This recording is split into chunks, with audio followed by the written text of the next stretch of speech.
Mes chers amis, approchez. La vérité est brutale et un vieux père ne vous mentira pas. Si votre esprit est un champ de bataille, vous ne pourrez jamais gagner vos guerres extérieures. Un esprit agité gaspille votre énergie. Un esprit paisible, lui, est comme un barrage hydraulique. Il canalise l'eau pour créer une puissance phénoménale. Vous voulez réussir? Alors apprenez à passer du chaos à la centrale électrique. Je vous observe, mes enfants. Vous remplissez votre cerveau de cailloux juste avant de dormir. Nous avons tous cette manie de nourrir notre esprit de bruit, de catastrophe et d'angoisse. Lorsque la nuit approche, imaginez 3 hommes au petit déjeuner. Le premier a les yeux cernés. Il est irritable. Pourquoi? Parce que la veille, il a écouté les nouvelles mondiales, les catastrophes et les prévisions économiques. Il a emmené tout ce stress au lit. C'est comme s'il avait invité une fanfare de mauvaises nouvelles dans sa chambre à coucher. Forcément, son subconscient a travaillé sur ces horreurs toute la nuit. Le deuxième homme, lui, est radieux. Son secret, avant de dormir, il lit le psaume 23. Il ne lit pas juste des mots. Il s'imagine près des eaux paisibles. Il s'endort avec l'idée que quelqu'un de plus grand que lui gère le monde. Votre esprit est une éponge. Si vous le trempez dans du vinaigre le soir, ne vous étonnez pas d'être aigri le matin. Trempez-le dans la paix. Vous pensez qu'il faut être parfait pour trouver la paix? C'est faux. Un homme d'affaires très important, le genre Monsieur Je contrôle tout, me poursuivait nerveusement dans les coulisses d'une conférence. Il était à bout. Comme je devais partir, nous avons fini par prier au téléphone. Imaginez la scène, ce grand patron, seul dans sa chambre d'hôtel, en train de pleurer au combiné. Il a déballé tout ce qu'il avait sur le cœur, ses échecs cachés, sa haine pour ses concurrents, ses regrets. Il a fait ce qu'on appelle une catharsis. Il a compris que Dieu n'est pas un juge distant, mais qu'il est au bout de la ligne. En vidant ses ordures mentales lors de cet appel, il a laissé de la place pour que la paix revienne. Si vous gardez tout pour vous, vous finirez par exploser. Déchargez-vous. L'esprit a besoin de gestes concrets, même imaginaires. Lors d'une croisière vers Honolulu, j'ai conseillé aux passagers d'aller à la poupe, à l'arrière du navire. Je leur ai dit, prenez chaque inquiétude, votre dette, votre peur de tomber malade, cette vieille rancune contre votre voisin, et imaginez que vous les jetez dans l'écume blanche du sillage.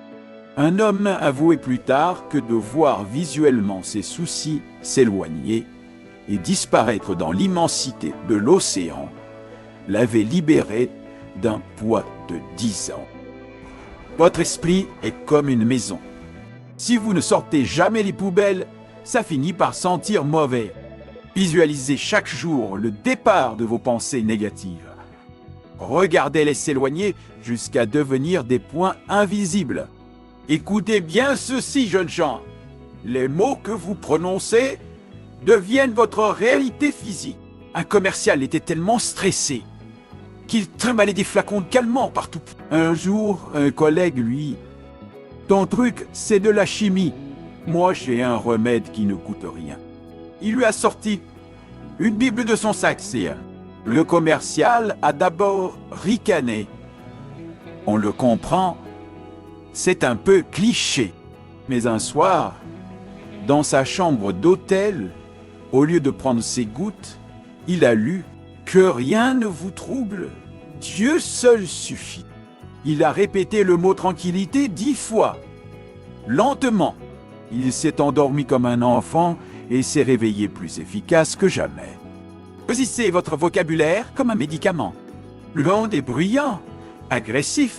Vous devez avoir un jardin secret. J'ai un ami qui a peint sur les murs de sa salle à manger les paysages de son enfance. Des collines vertes, un ruisseau, une petite église. Quand il est stressé par ses réunions à New York, il s'assoit là et voyage dans le tableau. Il se rappelle l'odeur de la poussière sur le chemin, le bruit de l'eau. Il se retrempe dans l'innocence. Vous n'avez pas besoin de peindre vos murs. Utilisez votre mémoire. Stockez des photos mentales de vos meilleurs moments. Une plage, une forêt, un rire. Quand la vie devient trop folle, fermez les yeux et allez vous promener dans votre galerie. C'est votre mode avion personnel. Maintenant, écoutez-moi avec maturité. Beaucoup de gens sont tendus parce qu'ils se sentent coupables. Un homme n'arrivait pas à se détendre parce qu'il pensait que chaque petit problème dans sa vie était une punition de Dieu pour une erreur passée. Il vivait comme un condamné en sursis. Je lui dis, Dieu vous a déjà pardonné, mais vous continuez à vous flageller. C'est de l'orgueil de penser que votre faute est plus grande que la capacité de pardon de Dieu. Cette phrase l'a foudroyé. Il a enfin pu se pardonner. Et sa tension artérielle a chuté en même temps que son stress. La paix ne peut pas entrer dans un cœur qui se déteste. Lavez votre passé, acceptez que vous êtes humain et laissez la paix s'installer. Mes amis, ne vous méprenez pas. La paix n'est pas pour les gens mous ou oisifs. C'est l'outil des gens puissants. En pratiquant le silence 15 minutes par jour, en surveillant votre langage et en vidant votre sac régulièrement, vous deviendrez inébranlable.